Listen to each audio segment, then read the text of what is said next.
Now, Videoleap is also a mobile.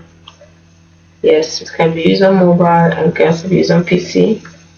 It's designed for social media creators. It offers a range of tools and effects to create eye-catching videos that stand out on platforms like Instagram and TikTok. You can see the AI Infinity Zoom feature. Really, really good. And then there's so many. You have access to the latest AI tools, so many things. So we give it a 6 out of 10 because it's a fun, accessible mobile video editor with lots of creative potential, but it lacks some advanced features found in other apps.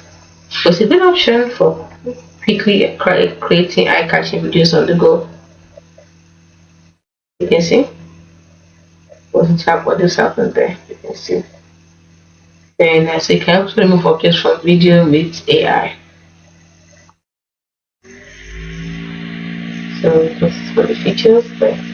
Anyway, so the for the price it the monthly plan and yearly plan is not free. The monthly plan is $9.99 per month and the yearly plan is $69.99 per month. Then